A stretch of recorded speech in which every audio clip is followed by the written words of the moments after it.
నేను ఈరోజు అరవింద్‌కి చెప్తున్నా. నువ్వు మీ నాయన మొహం చూసి నీకు తిట్టబుద్ధి కాకున్నా తిట్టాల్సొస్తుంది. కానీ నీకు తిట్టే తిట్లన్నీ పాపం ఆయన ఈరోజు బతికుంటే క్షోభించి బాధపడుతుండేనేమో అనిపిస్తున్నది. మీ నాయననన్న ఒక్కరోజన్న పాపం ఇంకోటి అన్నిటికన్నా ఇంపార్టెంట్ కాంగ్రెస్‌లో చేరినాక వాళ్ళ నాయనకి పెట్టిన శిక్షలన్నీ మేము చూసినాం కళ్ళారా. హ్మ్. పార్టీలోకొస్తుంటేనే ఇంటికి తీసుకొని పోయి, పార్టీ ఆఫీస్‌కొచ్చి ఆయన జాయినింగ్ చేసుకొని పోతే, ఇంటికి తీసుకొని పోయి, ఆయన చేతులు దెబ్బలు కొట్టినట్టే మొత్తం పెయ్యంతా. హ్మ్. నేను విత్‌డ్రా అయిపోతున్నా అని జెప్పిండు. పాపం అంత హింస పెట్టి చంపినోడు నువ్వేం నైతికుల గురించి మాట్లాడతావు? మీరు నిజాయితీల గురించి మాట్లాడతారు. సొంతంగా మీ ఇంట్లో ఉన్న మీ అన్న కథ చెప్పుండి, మీ నాయన కథ చెప్పుండి. ఏం జరిగిందో అది. నువ్వేసుకునే బట్టల కాడ్నించి, నువ్వు అనుభవించే ప్రతి రూపాయి, నువ్వు చదువుకున్న చదువు, ప్రతి రూపాయిది కాంగ్రెస్ పైసాది. కాంగ్రెస్ హ్మ్. హయాంలో సంపాదించుకున్న పైసలవి. హ్మ్. కాంగ్రెస్ పార్టీని అడ్డం పెట్టుకొని అడ్డగోలుగా సంపాదించుకున్న పైసలవి. మేము చెప్తే అసహ్యంగుంటది. హ్మ్. మీ నాయన పీసీసీగా ఉన్నప్పుడు నువ్వు చేసిన దోపిడి అందరికి తెలుసు. మరి అందుకనే నెత్తి మీద ఎంటికలు లేనోడు అందరూ మాట్లాడతారు. గిడ్డనున్నరు. నాకైతే భయమైతుంది. ఎండాకాలం బోయి ఎండాకాలంలా ఏమంటారిది? ఏమో తలుగుతది గదా! వడదెబ్బ. వడదెబ్బ తలిగి అట్లా పిచ్చెక్కి మాట్లాడుతున్నాడేమో అంటున్నా. ఎంటికలుంటే అవి జర కాపాడతాయి. ఎంటికలు లేవు నెత్తి మీద. ఆ గుండుకు వడదెబ్బ తగిలి ఏమన్నా గుర్తొస్తున్నాయేమో పిచ్చి పిచ్చి మాటలన్నీ. చెప్పు మోదీ గురించి చెప్పు ఫస్టు. మోదీ ఏమేం చేసిండు భారతదేశానికి? అది చెప్పి ఈరోజు రేవంత్ రెడ్డి ఏం చేయలేదో చెప్పు. జీరో సున్నా చేసినటువంటి రాష్ట్రాన్ని ఈరోజు ఒక్కొక్కటి ఇటుకేసుకుంటా మళ్ళా పేర్చుకుంటూ వస్తున్నాడు రేవంత్ రెడ్డి. ఆయన భవిష్యత్తు గురించే చెప్పిన. ఇంకా నేను రేవంత్ రెడ్డి దగ్గరకొచ్చినంక తాట తీసేదున్నది ఇప్పుడు మాట్లాడాలిప్పుడు. రేవంత్ అన్న గురించి లాగుల తొండలీసి కొడతా అన్నావు బిడ్డ నీకు చెడ్డిడిచి కొట్టే రోజులొత్తయి. నువ్వెవడసలకి రేవంత్ అన్న నన్నికి? అసలు నీకేమన్నా అవసరం ఉంటే మీ మోదీని ఈడికొచ్చినంక నీకు ప్రాధాన్యత దొరకకపోతే నువ్వు మాట్లాడుకోవాలి ప్రాధాన్యత ఇయ్యలేదు నాకు మోదీ అని. నమస్తే. రేవంత్ రెడ్డిని ఉద్దేశించి నిజామాబాద్ ఎంపీ అరవింద్ చేసిన వ్యాఖ్యలు దుమారం రేపుతున్నాయి. దీనికి సంబంధించి కాంగ్రెస్ పార్టీ నేతలు గూడా బగ్గుమంటున్న పరిస్థితి కనిపిస్తుంది. ప్రస్తుతం దీనికి సంబంధించి మాట్లాడడానికి మనతో ఆర్యవర్ష కార్పొరేషన్ చైర్మన్ కల్వ సుజాత గారు ఉన్నారు. వారిని అడిగి మనిషి తెలుసుకుందాం. అక్క చెప్పండి ఎట్లా చూస్తున్నావు మరి మీ రేవంత్ రెడ్డిని ఎప్పుడు ఆయన కౌంటర్‌లు ఇస్తూనే ఉంటారు. మరి ఎట్లా చూస్తున్నావు? ఆయనకు పని పాట ఏం లేదు గదా! రేటింగ్ పెరగాలే. ఆయన మాటలకి ఎవరన్నా మీడియా వాళ్ళు మాలాంటోళ్ళ దగ్గరకొచ్చి మాట్లాడితే అరవింద్ పేరు తీస్తే గొప్పోడయిపోతాడు అనుకుంటాడు. బోడిగుండేసుకొని మాట్లాడినోళ్ళందరినీ మెచ్చుకునేటట్లయినటువంటి రాష్ట్రము, ప్రపంచం అయితే కాదు అనుకుంటున్నా. అసలు ఆయన ఏందో ఆయనకే అర్థం గాదు. ఆయనని ఆర్ఎస్ఎసోళ్ళు డేకరు, బీజేపీవోళ్ళు డేకరు. ఆయన గెలిసి ఈరోజు ఉద్దారకం చేసినా అనుకోని ఫీల్ అయిపోతుంటాడు అరవింద్. కానీ ఆయనని తిట్టాలనంటే ఒక దిక్కు మాకు చనిపోయినటువంటి 'శ్రీనివాస్' అడ్డమొస్తున్నది. కానీ తప్పదు. ఆయన మాట్లాడినటువంటి మాటలకు జవాబు చెప్పకపోతే, మేమేదో తక్కువైపోయి, ఆయనేదో ఎక్కువైపోయి, మా ముఖ్యమంత్రిని నోటికొచ్చినట్లా మాట్లాడి, ఆయన అవమానించేది అటు ప్రధానమంత్రిని అవమానిస్తుండు, ఇటు మా ముఖ్యమంత్రిని అసలు అటు ఇటు గాకుండా ఎటైపోతాడో ఏమో అరవింద్ అనేది నాకు భయమైతున్నది. హ్మ్. రాజకీయ భవిష్యత్తు ఏమైతదేమో అనిపిస్తుంది. హ్మ్. వాళ్ళ ప్రధానమంత్రికి, రేవంత్‌కి ఏమన్నా ఇవున్నాయేమో అని మాట్లాడిండు. అంటే మా ముఖ్యమంత్రిని విడిచిపెట్టి మీ ప్రధానమంత్రి మీద నీకే అనుమానాలున్నాయంటే నీకు ఆర్ఎస్ఎసోళ్ళు, బీజేపీవోళ్ళు దగ్గరికి రానిస్తలేరా? వాళ్ళు డేక్తలేరా? వాళ్ళ కళ్ళల్లో దృష్టిలో పడ్డానికి ఏదన్నా ఒకటి స్టేట్‌మెంట్ ఇస్తున్నావేమో అనిపిస్తుంది. నాకనిపిస్తుంది. నువ్వు మాట్లాడే తీరును జూస్తే. అప్పుడప్పుడు మీడియా ముంగలకొస్తే గాని అందం గాదనుకుంటాడు గాబట్టి, అప్పుడప్పుడు గుండుకు నూనె రాసి చెమక్ చెమక్ మెరిసినప్పుడల్లా మీడియా ముంగల రావాలనుకుంటాడు అరవింద్. అట్లా మెరిసినట్టుంది మొన్న 2 రోజుల తర్వాత. అన్నంక 6 రోజులకి యాదొచ్చినట్టున్నది. అన్న తెల్లారే మాట్లాడింటే బాగుండే దీని మీద అని అనుకుంటున్నాను. హ్మ్. నువ్వు ప్రెస్ మీట్ పెట్టేదెప్పుడు? మీ ప్రధానమంత్రి వచ్చిపోయిన తెల్లారో, వచ్చిన రోజు సాయంత్రమో, మరుసటి రోజో పెట్టాలె. కానీ 6 రోజులైనాక యాదికెందుకొచ్చిందో నాకర్థం గాలేదు గానీ అంటే నిన్నటిదాకా బండి సంజయ్‌ది నడుస్తున్నది. నాది మీడియా ముంగల హైలైట్ గాదనుకోని బండి సంజయ్ కొడుకు అరెస్ట్ అయినాక ఇప్పుడు మీడియా ముంగలకొచ్చినటువంటి అరవింద్ గురించి నేను కొన్ని విషయాలు మీకందరికి తెలుసు. తెలంగాణలో ప్రజలకు తెలుసు. ఇప్పుడు యువతకు గూడా తెలుసు. ఆయన భవిష్యత్తు, రాజకీయ భవిష్యత్తు, ఆయన జీవితము, చదువు, వాళ్ళ భవిష్యత్తు, వాళ్ళు ఈరోజు సంపాదించుకున్నటువంటి డబ్బు ఎక్కడి నుంచొచ్చిందో అందరికీ తెలిసినటువంటి విషయమే. ఆళ్ళ ఆళ్ళ నాయనమ్మ అంటే 'శ్రీనివాస్' వాళ్ళ అమ్మ, వాళ్ళ నాయనమ్మ. వాళ్ళు బీడీలు చుట్టుకొని బీడీలు అమ్ముకునే కుటుంబం. నేను ఎగతాళి చేస్తలేను. కానీ అలాంటి వాళ్ళ కుటుంబంలో పుట్టి, పెరిగి రాజకీయంలోకి వచ్చినటువంటి 'శ్రీనివాస్‌కి' కాంగ్రెస్ పార్టీ ఎంత ప్రాధాన్యత ఇచ్చిందో అందరికి తెలుసు. ఆయన ఏనాడు గెలిసి రాజకీయాల్లోకి రాలేదు. అయినా ఆయనకు ప్రాధాన్యతనిచ్చి పీసీసీ అధ్యక్షునిగా చేసి, ఆయనకు ఉన్నతమైనటువంటి స్థానం ఇస్తే, ఆ రోజు ఆయన ఎనకాల తిరిగి కోట్ల రూపాయలు వెనకేసుకున్నటువంటి ధర్మపురి అరవింద్ ఈరోజు మాట్లాడనీకొచ్చి సుద్దపూస నీతులు, వాక్యాలు చెప్తే ఎవరన్నా నమ్ముతారా? ఎవరైనా కనీసం అదేమంటారు చూడు తిన్నంత తిని మిగిలింది కక్కినట్టు ఉన్నది ఈరోజు. నువ్వు ఈరోజు సంపాదించుకొని, ఈరోజు బంగ్లాలు కట్టుకొని, ఈరోజు కోట్లాది రూపాయలు రెంట్‌లొస్తున్నాయి. ఏడికేలొస్తున్నాయో ఒక్కసారి ధర్మపురి అరవింద్‌కు అడిగితే బావుంటది. ఆయన మొన్నటికి మొన్న ఎంపీ అయ్యి 10 ఏళ్ల లోపల సంపాదించిన డబ్బెంత? అంతకుముందు నువ్వు రాజకీయం కోసం ఖర్చు పెట్టిన పైసలెక్కడివి? బీడీలమ్ముకుంటే కోట్లాది రూపాయల అద్దెలొస్తున్నాయా? వందల కోట్లు ఎక్కడి నుంచొచ్చినాయి? అరవింద్‌కి చెప్పాల్సినటువంటి అవసరం ఉన్నది. ఆయన రాజకీయ భవిష్యత్తు ఇచ్చింది కాంగ్రెస్. ఆయన వాళ్ళ నాయనని అడ్డం పెట్టుకొని, డబ్బు సంపాదించుకొని, ఈరోజు కాంగ్రెస్ పార్టీని తిట్టేటంత మొనగాడు, మేధావి అయిండా అంటున్నా నేను. మా ముఖ్యమంత్రినన్నా మా కాంగ్రెస్ పార్టీ నీకు నొప్పి లేదేమో మీ మోదీని తిడితే గాని, మీ మోదీని నువ్వే తిడుతున్నావు నీకు పెయిన్ లేనట్టుంది. కానీ మా ముఖ్యమంత్రిని, మా పార్టీని తిడితే మాత్రం డెఫినిట్‌గా మాకు పెయిన్ ఉంటది. మేము ఎవరిని కూడా యాక్సెప్ట్ చెయ్యం. ఎందుకంటే రాజకీయ పార్టీ అంటే కాంగ్రెస్ పార్టీ. దేశం మొత్తంలో. మొదట పుట్టింది రాజకీయ పార్టీ కాంగ్రెస్ పార్టీ. ఈ గొడుగు కింద ఎన్నో రాజకీయ జీవితాలు, ఎన్నో మంది లీడర్‌లనిచ్చింది. ఎంతో మందిని తరాలు తరాలు చూసింది కాంగ్రెస్ పార్టీ. కాంగ్రెస్ పార్టీ 140 ఏండ్ల చరిత్ర ఉన్నటువంటి. మీరు 40 ఏండ్ల కిందొచ్చి కోట్లాది రూపాయలు, వేల కోట్ల రూపాయలు, లక్షల కోట్ల రూపాయలు ప్రజలను సొమ్ము కాజేసినట్ల గాదు కాంగ్రెస్ పార్టీ అని. అంటే రేవంత్ రెడ్డిని ఆయన ఎట్లా తిడతాడో, ఆయన ఎట్లా మాట్లాడతాడో మేము అట్లనే స్పందిస్తాం. అట్లనే మాట్లాడతాం.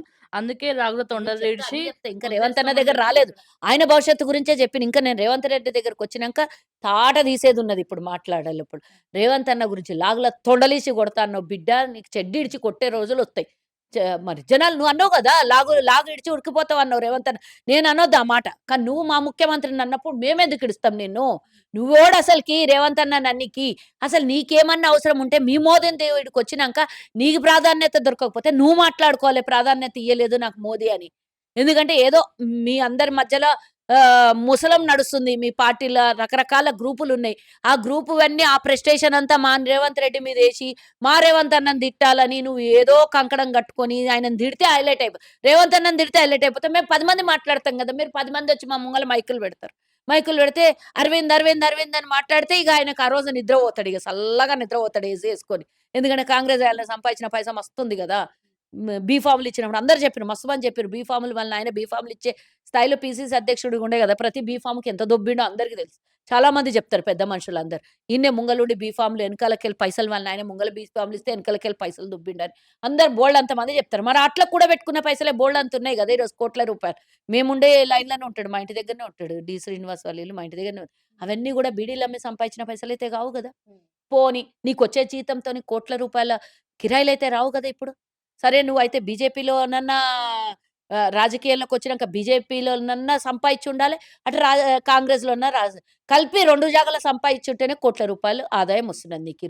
నువ్వేదో మా మహేష్ అన్ననని, రేవంత్ అన్నకు మహేష్ అన్నకేదో మధ్యలో చిచ్చు పెట్టాలని, ఆయన భవిష్యత్తు పాడు చేస్తున్నాడని, మీకున్నట్లాంటి కుంపట్లు మా దగ్గర లేవు. అందరు కాంగ్రెస్‌లోనే కుంపట్లుంటాయి అంటారు గానీ, మా కాంగ్రెస్‌లో ఏం కొట్లాడినా అది మా వ్యక్తిగతంగా ఉంటది. బయటికి పార్టీని చెడగొట్టడానికి గాని, ప్రజల్ని చెడగొట్టడానికి గాదు.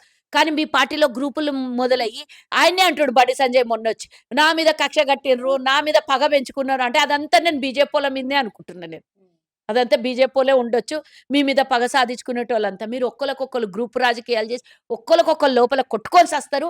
మా మీడియా వాళ్ళు చాలా మంది సోదరులు చెప్తారట బీజేపీ ఆ పార్టీ ఆఫీస్‌కి పోతే సిగ్గు పోతది. ఒక్కళ్ళకొక్కళ్ళు తిట్టుకుంటారని చెప్తారు. అట్లాంటిది మీరు ఈరోజు మాకొచ్చి సుద్దపూసల నీతులు చెప్తారు. మేమినాలే. ఏదో ఈయన బండి సంజయ్ ఒరగబెట్టిండు అనంట. ఏం అభివృద్ధి చేయలేదు నాయనా. చెప్పు. మోదీ గురించి చెప్పు ఫస్టు. మోదీ ఏమేం చేసిండు భారతదేశానికి అది చెప్పి, ఈరోజు రేవంత్ రెడ్డి ఏం చేయలేదో చెప్పు. జీరో సున్నా చేసినటువంటి రాష్ట్రాన్ని ఈరోజు ఒక్కొక్కటి ఇటుకేసుకుంటా మళ్ళా పేర్చుకుంటూ వస్తున్నాడు రేవంత్ రెడ్డి. మీకు దమ్ము లేకపాయె, చేత గాకపాయె. పసుపు బోర్డ్ అంటే ఉట్టిగా ఒక బోర్డ్ తెచ్చిపెట్టినాడ. పసుపు బోర్డ్ లేదు, పసుపు కథ లేదాడ. అట్లాంటిదే అనుకుంటున్నావా? మన కాంగ్రెస్ అనంటే? నిజామాబాద్ అభివృద్ధికి ఈరోజు ఉట్టిన గాలికే నడుస్తున్నదా నిజామాబాద్? ఉట్టిన ఏమి ఇయ్యందే నడుస్తున్నది. నువ్వేమన్నా పోనీ కేంద్రం నుంచి ఏమన్నా తెచ్చి నడుపుతున్నావు? ఏమన్నా వేల కోట్ల రూపాయలు కేంద్రం నుంచి ఏమన్నా రూపాయి తెచ్చిర్రా? 8 మంది ఎంపీలున్నారు. ఒక్కడంటే ఒక్కడు. 8 మంది అష్టదరిద్రులు. 8 మంది అష్టదరిద్రులు ఎంపీలున్నారు తెలంగాణలో. ఏమన్నా తీసుకొనొచ్చిర్రా? ఏం తీసుకొచ్చిర్రు రూపాయికి తెలంగాణకి? వాళ్ళ మోదీ వచ్చిండు మొన్న స్టేజ్ మీద ఒక్కడన్నా అడగకపోయే, దేవుడన్నా అని ఒకడంటాడు. ఒకడేమో మా దేవి దేవుడంట ప్రత్యక్షంగా దేవుళ్ళేనంట. వాళ్ళు నాకు ఫోన్‌లలో నాకు వాయిస్ మెసేజ్‌లు పెడుతుర్రు కొంతమంది. మా మోదీని తిడుతున్నావు ఆయన దేవుడంట. అప్పుడు కృష్ణుడిని, రాముడిని చూడలేదంట. ఇప్పుడు మోదీని చూస్తుర్రట దేవుడు. మీరు కొలుచుకోండి. మీ ఇంట్లల్ల ఫోటోలు పెట్టుకోండి. నెత్తి మీద పెట్టుకొని ఊరేగుండి సన్యాసం బట్టలేసుకొని ఆరెంజ్ కలర్ బట్టలు ఎట్లన్నా ధరిస్తారు కదా! సన్యాసం ఇంట్లో సంసారం విడిచిపెట్టి సన్యాసులలా కలిసి మీ మోదీని నెత్తి మీద పెట్టుకొని పూజ చేయండి. ఓడొద్దని మా అందరికెందుకు అంటగడతారు అవన్నీ? దేశాన్ని సర్వనాశనం చేసి మింగేస్తున్న మోదీని తీసుకొని పోయి విదేశాలల్లా షికార్లు చేస్తున్న మోదీని తీసుకొనొచ్చి మాకంటగడతారు. అందరికి తిరగొద్దు, ఇంధనం ఖర్చు కావద్దు అని అందరికి చెప్పుకుంటే ఆయన 5 దేశాలకు తిరగని పోయిండు. అట్లా అంటే ఏందంటే ఏమో దేనికి పోయిండట ఈ అప్పం లావు మొనగాడు. హ్మ్. మరి ఆడ బోయి అమెరికాలో ప్ర మ ఆయన పేరేంది ట్రంప్ కాలు పట్టుకొని పోతాడు. ఈయన ఇంకేమిటికి పోతాడు? హ్మ్. చేసేవన్నీ దొంగలంగా పనులు. మీదికెళ్ళి మాట్లాడతారు ఇసంటోళ్ళంతా. నేను ఈరోజు అరవింద్‌కి చెప్తున్నా. నువ్వు మీ నాయన మొహం చూసి నీకు తిట్టబుద్ధి కాకున్నా తిట్టాల్సొస్తుంది. కానీ నీకు తిట్టే తిట్లన్నీ పాపం ఆయన ఈరోజు బతికుంటే క్షోభించి బాధపడుతుండేనేమో అనిపిస్తున్నది. మీ నాయననన్నా ఒక్కరోజన్నా పాపం ఇంకోటి అన్నిటికన్నా ఇంపార్టెంట్ కాంగ్రెస్‌లో చేరినాక వాళ్ళ నాయనకు పెట్టిన శిక్షలన్నీ మేము చూసినాం కళ్ళారా. హ్మ్. పార్టీలోకొస్తుంటేనే ఇంటికి తీసుకొని పోయి పార్టీ ఆఫీస్‌కొచ్చి ఆయన జాయినింగ్ చేసుకొని పోతే ఇంటికి తీసుకొని పోయి ఆయన చేతులు దెబ్బలు కొట్టినట్టే మొత్తం పెయ్యంతా. హ్మ్. నేను విత్‌డ్రా అయిపోతున్నా అని చెప్పిండు పాపం. అంత హింస పెట్టి చంపినవు నువ్వేం నైతికుల గురించి మాట్లాడతావు? మీరు నిజాయితీల గురించి మాట్లాడతారు. సొంతంగా మీ ఇంట్లో ఉన్న మీ అన్న కథ చెప్పుండి, మీ నాయన కథ చెప్పుండి. ఏం జరిగిందో అది. ఇగ మీరే మీ కుటుంబంలో మీకు ఇంతగనం గబ్బు లేపుకొని మంది గురించి మాట్లాడతారు. రేవంత్ అన్న గురించి ఏం ఈరోజు రేవంత్ అన్న చేసే అభివృద్ధి గురించి మీకు తెలవదా? హ్మ్. మీ మోదీకి ఎన్ని సార్లు పోయి అడుగుతున్నాడు తెలంగాణ కోసం. పార్టీ గాకున్నా గూడా పోయి అడుగుతున్నాడు. రాజకీయాలు పక్కన పెడితే రాష్ట్ర అభివృద్ధి ఆయన ప్రధానమంత్రిగా, నాకు రాష్ట్ర ముఖ్యమంత్రిగా, నాకు ఈరోజు నా రాష్ట్ర అభివృద్ధి, నా ప్రజలు ముఖ్యము. ఫస్టు అభివృద్ధి ప్రజలు, దాని తర్వాతనే రాజకీయం అని చెప్తున్న మా ముఖ్యమంత్రిని ఎక్కడ? మీరెక్కడ? ఆకాశానికి, నింగి, నేలకి తేడా ఉన్నంత మీరు. హ్మ్. మా రేవంత్ అన్నని పట్టుకొని మీరు తిట్టుడేంది? హ్మ్. ఆ! గిడ్డే అనడం, ఇంకోటి హౌలా అనడం. మరి అందుకనే నెత్తి మీద ఎంటికలు లేనోడు అందరూ మాట్లాడతారు. గిడ్డనే ఉన్నాడు. నాకైతే భయమైతుంది. ఎండాకాలం పోయి ఎండాకాలంలా ఏమంటారు ఇది? ఏమో తలుగుతది గదా! వడదెబ్బ. ఇగ వడదెబ్బ తలిగి అట్లా పిచ్చెక్కి మాట్లాడుతున్నాడేమో అంటున్నా. ఎంటికలుంటే అవి జర కాపాడతాయి. ఎంటికలు లేవు నెత్తి మీద. ఆ గుండుకు వడదెబ్బ తగిలి ఏమన్నా గుర్తొస్తున్నాయేమో పిచ్చి పిచ్చి మాటలన్నీ. నేను నీకు కావాలనంటే బస్సు ఫ్రీ ఉన్నది. ఆడికి పోయి ఆడ ముంగల మైక్ పెట్టు. సుజాతమ్మ ఇట్లా అన్నది. నీకు వడదెబ్బ గిట్ట తగిలింటే వచ్చి హైదరాబాద్‌కి గాడనే ఉంటాడు. బంజారాహిల్స్‌లోనే ఉంటాడు. అప్పుడప్పుడు ఆ ఊరికి పోతుంటాడు గదా! లేకపోతే మా ఇంటి దగ్గరనే ఉంటది ఇల్లు. నీకు చూపిస్తా. ఆయన దగ్గర పోయి మైక్ పెట్టి, "సుజాతమ్మ ఇట్లా అన్నది. వడదెబ్బ తగిలిందేమో హాస్పిటల్‌కి పోయి ట్రీట్మెంట్ తీసుకొని రమ్మన్నది." అవి కూడా కాంగ్రెస్ పైసలే. అప్పుడు ఇచ్చిన కాంగ్రెస్ పైసలకు వడ్డీలు, అద్దెలు తింటున్నావు గదా! ట్రీట్మెంట్ తీసుకొని రమ్మని అన్నది అని ఒకసారి చెప్పిరమ్మా. అప్పుడప్పుడు పిచ్చెక్కినోళ్ళకి అందరికి మీలాంటోళ్ళు మా దగ్గరకొచ్చినప్పుడు క్వెషన్స్ ఏసినప్పుడు మీరు పోయి రిప్లై ఆళ్ళకిచ్చిరండి. వీడియోలు చూస్తారో చూడరో గదా! పోయి తిప్పలేనోళ్ళకంతా మీరు పోయి చెప్పిరండి. అన్నిటికన్నా ముఖ్యంగా ఒక్కటి అరవింద్‌కి నేను జెప్తున్నా. మీ నిజామాబాద్ జిల్లా నుంచే మొదలు పెడతా అన్నావు గదా! తెలుగు రాష్ట్రాల నుంచి మొదలుపెడతాడంట. తెలుగు రాష్ట్రాలల్లా ఆడ మీ మార్పు అక్కడి నుంచి ఆ! మొదలైతది. మార్పు ఇప్పుడు మారుస్తారు చూపిస్తారాడ. మార్పు చూపిస్తారు. ఏమైతదో చూపిస్తారు. ఇంకా, ఇంకా 30 ఏండ్లైనా తెలంగాణల బీజేపీ అనేది మొలకెత్తి రేపు పొద్దున పార్టీ అధికారంలోకొస్తదంటే కలలో చూడాలి. కలలు బానే వస్తాయి. హ్మ్. కలలు మస్తొస్తాయి. నువ్వు ప్రధానమంత్రి అయినట్లు గూడా కలగను ప్రాబ్లమ్ లేదు. రాష్ట్ర ముఖ్యమంత్రి అయినట్ల కలలు గను. ఎవ్వరు అవసరం లేదు. అసలు పార్టీ అధికారంలోకి మీ వోలే రానియ్యరు. హ్మ్. బయటోళ్ళు ఓట్లేసేటోళ్ళు దేవుడెరుగా. అంటే అయిపోయింది కాంగ్రెస్ పని అయిపోయింది. ఇప్పుడు ప్రజా ఈ పాలన అంటారు. ప్రజలే ఏదో ఆ! ఒకటి చేస్తారని ఇగ ఉద్దేశం ఈ మీరేమో ఇగ ఇగ ఇగ మోదీ పాలన అయిపోయినట్లు అందరు ప్రజా పాలనలో కాంగ్రెస్ అయిపోయింది అనేటోళ్ళు నేను చెప్తున్నా గదా! రేవంత్ అన్న ఏం చెప్తే అదే జరిగింది ఇప్పటిదాకా. అదే జరుగుతది. రేవంత్ అన్న క్లియర్‌గా చెప్పిండు. వాళ్ళు ఇప్పుడు మీకు పోటీ బీజేపీ, టీఆర్ఎస్ అంటే ఇద్దరు కలిసొస్తే బాగుండు. ఇద్దరిని ఒకటేసారి తొక్కి పడేస్తా అన్నాడు. గదే జరుగుతది ఫ్యూచర్‌లో చూడండి.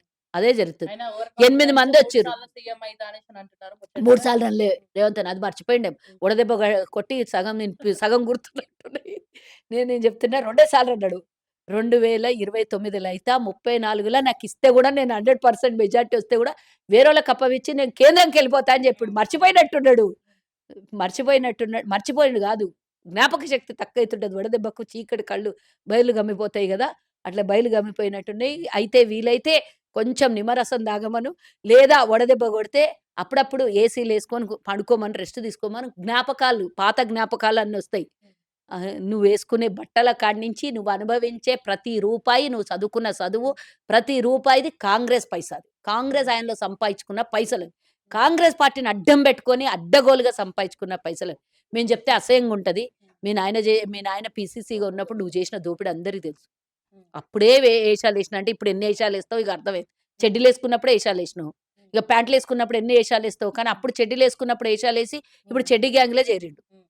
కానీ అంటే చూసుకుంటా పోదాం. మీరన్నదే మీరు రేవంత్ రెడ్డి అయితే ఎట్లా మాట్లాడుతున్నా, అదే విధంగా మేము రిప్లై ఇస్తాం. మా మాటలు కూడా అట్లనే వస్తాయి. ఆయనకే వస్తాయి ఆ మాటలు అన్నట్టు అంటున్నారు. ఇప్పుడు నీకెవడు అడిగిండని రేవంత్ రెడ్డి ముచ్చట ఎందుకు తీసినవు? నేనడుగుతున్నా. నేనడుగుతున్నా. మీ పార్టీ అధ్యక్షుడున్నడు. మీ పార్టీ ఎంపీలున్నారు ఇంకా 7 మంది. ఆళ్ళెవ్వరు మాట్లాడందే నువ్వొక్కనివే ఎందుకు మాట్లాడినవంటే నీకేండో మండింది. నీ పార్టీలో ఏండో మండింది. ఏండో మంట పెట్టిండ్రు నీకు. ఆ మంట పెట్టింది వాళ్ళ మీద ఏడిస్తే గిట్ట సరిపోదని జెప్పేసి బాగుండదు గదా! మళ్ళా అక్కడి నుంచి కేంద్రం నుంచి తన్నులు పడతాయని ఈడ నుంచి అసలాయనకెక్కడ అటు బీజేపీ లేదు. ఇటు అదేమో అంటారు జూడు. ఆ గట్టునుంటావా, ఈ గట్టునుంటావా అని ఎక్కడ సుధరాయిస్తలేదు నీకు. అసలు మా రేవంత్ అన్నని మీ మోదీ గారు మాతో కలిసి పనిచేయి అంటే మా రేవంత్ అన్న కెపాసిటీ ఏందో నువ్వు ఆలోచించుకో. స్టేజీ మీద అది రాజకీయం అంటే వద్దు అని క్లియర్‌గా చెప్తున్నా. కేసీఆర్ అంత పేరు రావాలంటే మాతోని కలవు అన్నట్టు అన్నాడు అంతే. కేసీఆర్ అనలేదు. కేసీఆర్ అనలేదు. గుజరాత్, హ్మ్. గుజరాత్ అభివృద్ధి గావాలనంటే మాతో కలిసి రా అన్నాడు. హ్మ్. కలిసి రా అన్నది ఇది ఈ వేదిక మీద మా రేవంత్ అన్నను మీకు మీ దగ్గర సీఎం క్యాండిడేట్ గతి లేరు అని చెప్పిండాయన. క్లియర్‌గా చెప్పిండు. మీ దగ్గర సీఎం క్యాండిడేట్ గతి లేరు కాబట్టి రేవంత్ అన్న నేనంటలేను ఈ మాట. వాళ్ళన్న మాట చెప్తున్నా నేను. మా రేవంత్ అన్నకున్న కెపాసిటీని, ఆయనకున్న డిమాండ్‌ని ఈరోజు మీరు సిగ్గు లేకుండా చెప్పుకుంటుర్రు ఆ మాటని. హ్మ్. కానీ అది రాజకీయం కాదు.